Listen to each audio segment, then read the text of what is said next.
Bianca Capeliella. I am 22 years old. Hip hop I've always been more of an upbeat more of a fast-paced person, always just go, go, go. And when I was younger, that's why the jazz and tap and hip hop kind of appealed to me more. But once I got older, it had a lot to do with my influence at the time, and my inspirations were all kind of big hip hop pop artists, and that's what kind of veered me to go in that direction. Is most of that music was just what really made me move.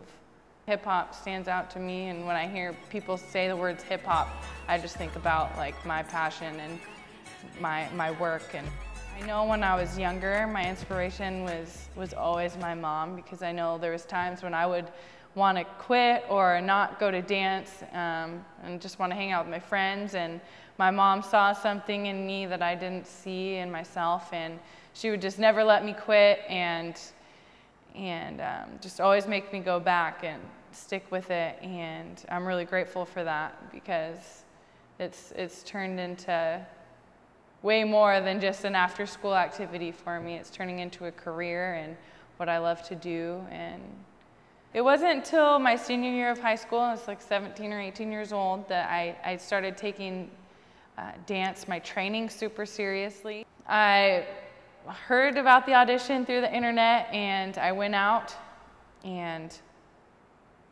I was really scared. I didn't know anybody. I was definitely the outsider. It was pretty uncomfortable, because down here I was used to being like team captain on select groups for competition teams, and to go out there and be kind of the underdog was very, very uncomfortable, and I had to spend time in the back of formations and really work my behind off. My first real backup dancing job was for a Chinese artist.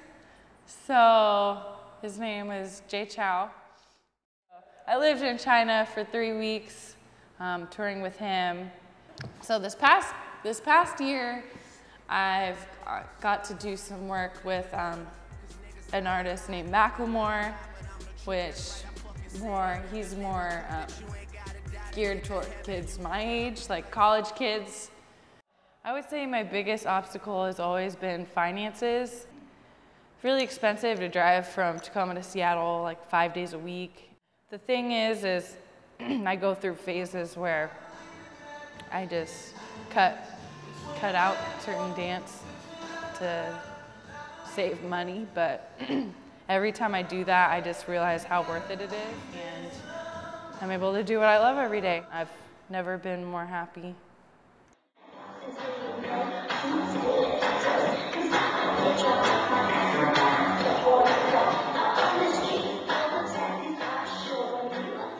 My story of how I started dancing is very similar to a lot of other dancers.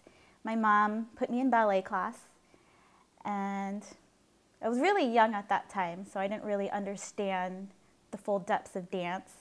I tried a lot of styles, jazz, tap, even hula, but I never really stuck to it. But the moment I was introduced to hip hop, completely changed my life. I was a freshman in high school. There was an after-school dance club, and for some reason I just felt like I needed to go.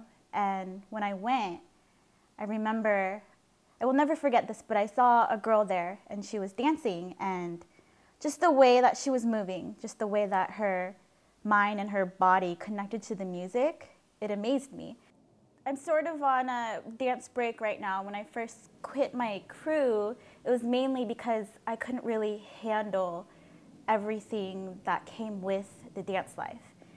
Dance life, well, actually entertainment industry in general, it's a very harsh world.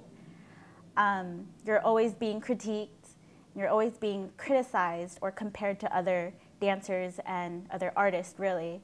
And at that time, I couldn't really handle that.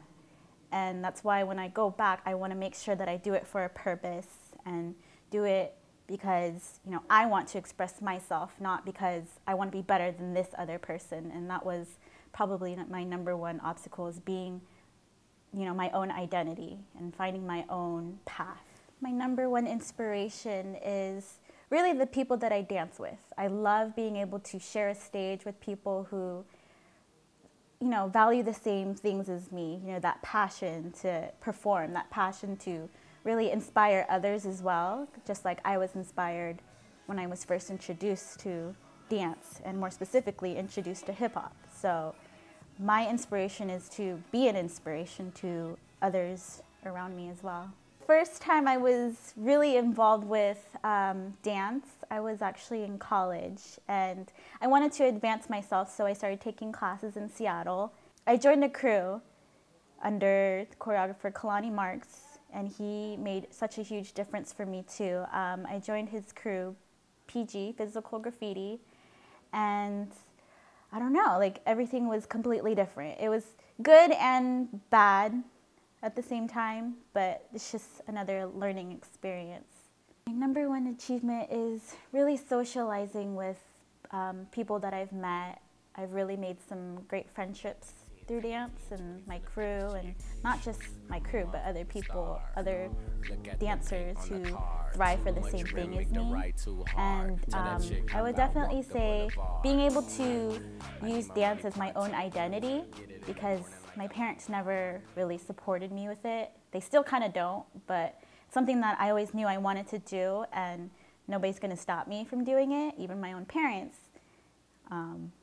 It might make me seem like a disappointment to them for continuing a genre like this, because they don't really believe that it can be a career. But I guess in a sense I want to use it to sort of prove not just them wrong, but prove to the world that you can do whatever you want to do. Just make sure that you love doing what you do. It's hard to juggle, but when you want something, you can do it. I do believe that everything happens for a purpose, and for me it was just to grow up and mature more and find a way to, again, be my own dancer. In the end, no one can really tell you what to do or how to do something or how you should do something except for yourself. And everyone has their own timing. Everyone has their own pathways, their own purposes. And so, yeah, there's going to be struggles, but you can always overcome them if you really have that motivation for yourself. My name is VJ Freehouse and I'm 27 years old. I am a hip-hop teacher, choreographer, dancer. I teach at the Image Studio of Dance, Allegro Performing Arts Academy, and Westlake Dance Center. I started dancing because of a Michael Jackson video called Smooth Criminal, and I think that was a big defining moment, probably the first defining moment in my entire dance career. I think I was about 4 when I first saw it. That made me want to start dancing, but I didn't start officially dancing until my sophomore year in high school in 1999. I guess I started doing the Michael Jackson stuff, the moonwalking across the floor. I think it was in 8th grade I started, or 7th grade, junior high, I started breakdancing or b-boying. It's an interesting art form because you can take anything you hear and make anything you move into whatever you want it to present.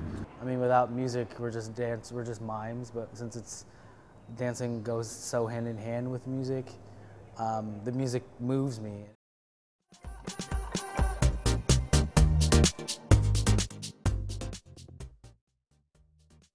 The first thing you think of when you say hip hop, obviously, is the music.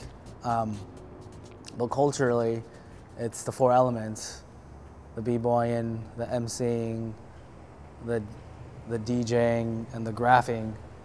I think the biggest struggle is trying to stay fresh, trying to stay relevant.